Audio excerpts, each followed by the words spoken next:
নমস্কার বন্ধুরা, আপনারা যারা কৃষক বন্ধুর টাকা পান এবং পিএম কিষাণের টাকা পান না, তাদের জন্য কৃষক বন্ধু ফর্ম ভেরিফিকেশান কিন্তু চলছে, যেটি আপনাদের নিকটবর্তী পঞ্চায়েতে জমা দিতে হবে আগামী সোমবার। সেই ফর্মটি আপনাদের সামনে আমি রেখেছি। প্রথমেই রয়েছে এখানে কৃষক বন্ধুর আইডি, কেবি মানে কৃষক বন্ধু আইডি, যেটি এখানে এই একটা বড় নম্বর দেখতে পাচ্ছেন। এটি আপনারা গুগল বা ক্রোম ব্রাউজারে গিয়ে কৃষক বন্ধু লিখে সেখানে আপনার আধার কার্ড বা ভোটার কার্ডের নম্বর দিয়ে ক্যাপচার কোড দিলে এটা পেয়ে যাবেন। তারপরে চলে আসুন এক নম্বরে আছে সুবিধাভোগীর নাম, অর্থাৎ যিনি কৃষক বন্ধু পান, যে আবেদন করছেন তার নাম কিন্তু এখানে হবে। তারপরেই রয়েছে তার কেয়ার অফ, অর্থাৎ পিতা, স্বামী, স্ত্রীর নাম, অর্থাৎ এখানে যে সুবিধাভোগী হবে তার যিনি কেয়ার অফে থাকবেন, এক্ষেত্রে পিতা, স্বামী বা স্ত্রীর নাম এখানে লিখতে হবে। তারপরে ঠিকানা এখানে নিচে জেলা, ব্লক লেখা রয়েছে, তাহলে এখানে ভিলেজ এবং পোস্ট অফিসটা এখানে পরপর লিখে দেবেন। তারপরে রয়েছে জেলা এখানে আপনাদের যে জেলা সেই জেলায় লিখবেন, আপনি যে জেলায় বাস করেন সেটি এই জেলার ফর্মের পাশে এখানে কিন্তু লিখে দেবেন। তারপরে রয়েছে ব্লক লিখবেন, আপনি যে গ্রাম পঞ্চায়েতের অধীন সেই গ্রাম পঞ্চায়েতের নাম এখানে লিখে দেবেন। তারপরে রয়েছে মৌজা, অর্থাৎ আপনি যে মৌজায় আপনার জমি রয়েছে সেই মৌজার নাম আপনারা এখানে লিখবেন। তারপরে দেখুন বলছে সুবিধাভোগীর বিবরণ, অর্থাৎ বেনিফিশিয়ারি ডিটেলস, ব্যাংকের বিবরণ। এখানে পরিষ্কার বলা আছে ব্যাংকের বিবরণ বা ব্যাংক ডিটেলস। প্রথমেই রয়েছে কি ব্যাংক ও শাখার নাম, অর্থাৎ ব্যাংক এবং তার শাখা, আপনার যে ব্যাংকে অ্যাকাউন্ট রয়েছে সেই ব্যাংকের নাম এবং যে শাখায় অ্যাকাউন্টটি রয়েছে সেটি আপনাদের এইখানে লিখতে হবে। যদি ব্যাংক অফ ইন্ডিয়া হয় তাহলে BOI লিখলে হবে এবং আপনাদের যে শাখা রয়েছে সেই শাখার নাম এর পাশে লিখে দেবেন। তারপর IFSC কোড নাম্বার, এই ব্যাংকের পাসবইতে আপনাদের IFSC কোড নাম্বার আপনারা পেয়ে যাবেন, সেটা এইখানে লিখবেন। তারপরে রয়েছে ব্যাংক অ্যাকাউন্ট নম্বর, ব্যাংকের বইতে আপনার যে অ্যাকাউন্ট নম্বর রয়েছে সেই অ্যাকাউন্ট নম্বরটা এখানে লিখে দেবেন। তারপর আধার সংযুক্ত মোবাইল নম্বর, অর্থাৎ আপনার যেটা আধার কার্ডের সঙ্গে লিঙ্ক মোবাইল নম্বর রয়েছে সেটা আপনাদের এখানে লিখতে হবে। তারপরে রয়েছে আধার নম্বর, আপনাদের যে আধার কার্ড নম্বর রয়েছে সেই আধার কার্ড নম্বরটা এখানে লিখে দেবেন। তারপর এপিক নম্বর, অর্থাৎ ভোটার কার্ড নম্বর, AC নম্বর, অর্থাৎ অ্যাসেম্বলি কনস্টিটিউয়েন্সি নম্বর, আপনাদের বিধানসভা ক্ষেত্রের নাম্বার এবং নাম সেটা এখানে লিখতে হবে। যেমন ধরুন 99 বাদুড়িয়া, ঠিক সেরকম আপনাদের যেটা হবে সংখ্যা এবং নামটা লিখতে হবে। তারপর পার্ট নাম্বার, আপনি যে পার্ট নাম্বারে আপনার ভোটদান করেন সেই পার্ট নাম্বার, অর্থাৎ আপনার বুথের নম্বর আর কি।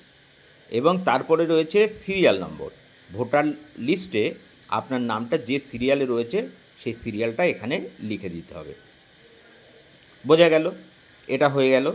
তারপরে রয়েছে দেখুন SIR WBLA 2026 ভোটের জন্য ASDD তালিকায় আপনার নাম আছে কি না। এটা আপনার যদি নাম থেকে থাকে তাহলে ইয়েস লিখবেন, যদি না থাকে তাহলে এখানে কিন্তু নো লিখে দেবেন। আপিল ট্রাইব্যুনালে আপনাদের মুলতবি করা আছে কি না আপনাদের ভোটার ব্যাপারটা, যদি ইয়েস হয় তাহলে ইয়েস, নো হলে নো লিখতে হবে। বেশিরভাগ ক্ষেত্রেই নো হবে।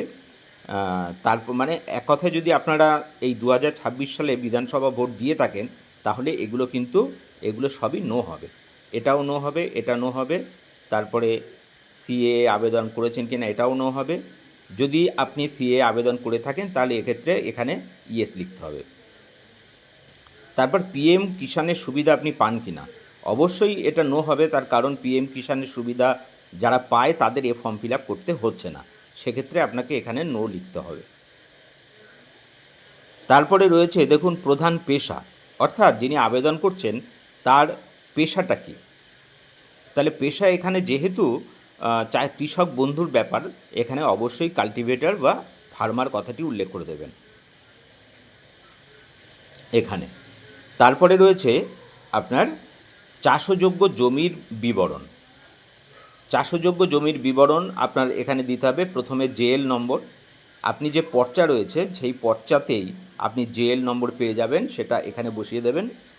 তারপরে খতিয়ান নম্বর রয়েছে, সেটাও পর্চায় পেয়ে যাবেন, এবং প্লট নম্বর অর্থাৎ দাগ নম্বর, এটাও আপনি পর্চায় পেয়ে যাবেন। দাগ নম্বরটা এখানে বসিয়ে দেবেন।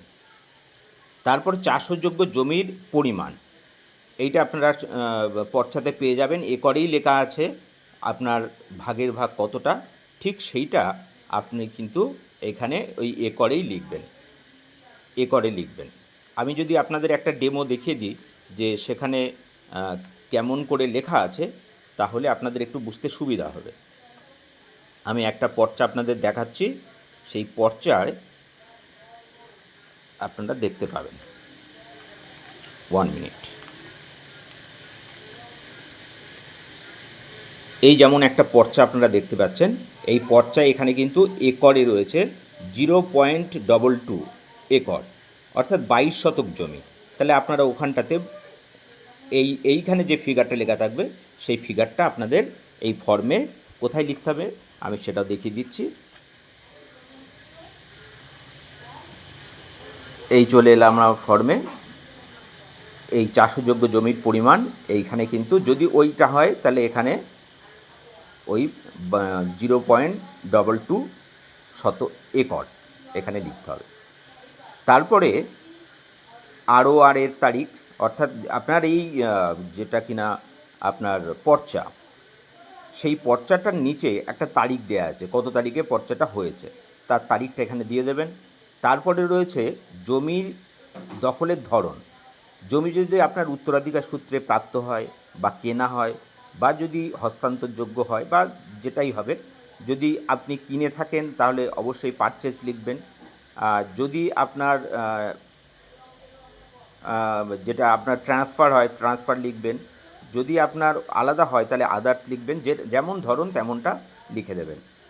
তারপরে রয়েছে আয়কর প্রদানকারী কিনা, অর্থাৎ যিনি আবেদন করছেন তিনি কি আয়কর দেন, ইনকাম ট্যাক্স দেন, অবশ্যই সেটা নো হবে।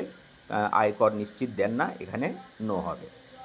আমরা চলে যাব ফর্মের পরের পেজে।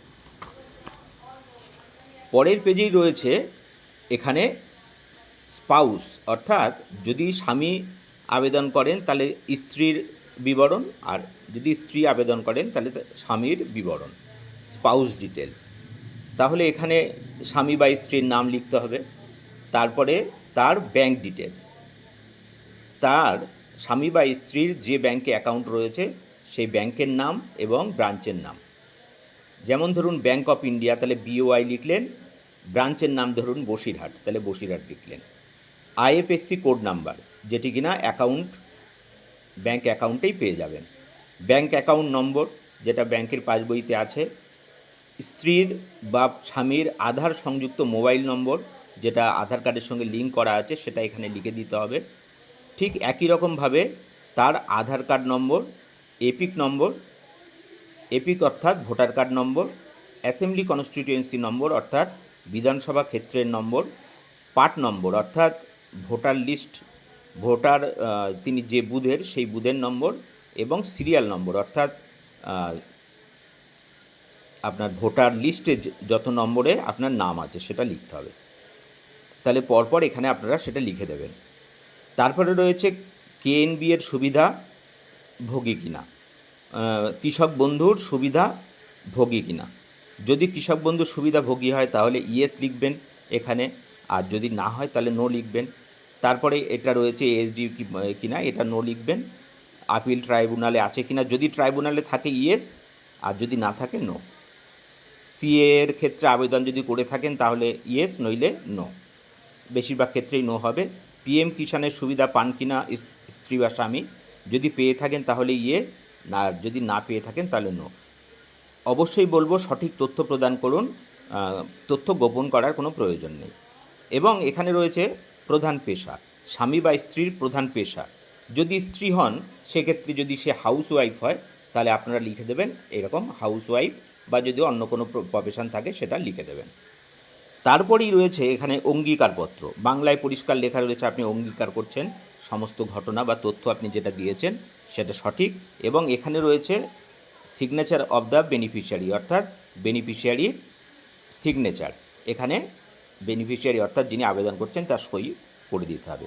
আর নিচে যেটা রয়েছে সেটা অফিসিয়ালি ফিল আপ করার জন্য, তবুও আমি এখানে নামটা লিখে দিয়েছি, যিনি সুবিধাভোগী তার নাম, এবং এখানে রয়েছে কৃষক বন্ধু আইডি নম্বর, সেটা এখানে লিখে দিয়েছি। আর একটা জিনিস এখানে আপনারা দেখতে পাবেন, কৃষক বন্ধু আইডির পরেই রয়েছে ক্রমিক নম্বর বা সিরিয়াল নম্বর। এটা যদি আপনাদের জানা থাকে তাহলে লিখবেন, আর যদি জানা না থাকে তাহলে সেক্ষেত্রে লেখার দরকার নেই। তাহলে অবশ্যই ভিডিওটি আপনাদের কাজের হবে। এটা দেখে আপনারা ফর্ম ফিল আপ করুন, এবং অবশ্যই কৃষক বন্ধুর ভেরিফিকেশনের পর আপনারা আবার টাকা পাবেন আশা করছি। ভিডিও ভালো লাগলে লাইক, কমেন্ট এবং শেয়ার করে দিন। দেখা হচ্ছে পরের ভিডিওতে।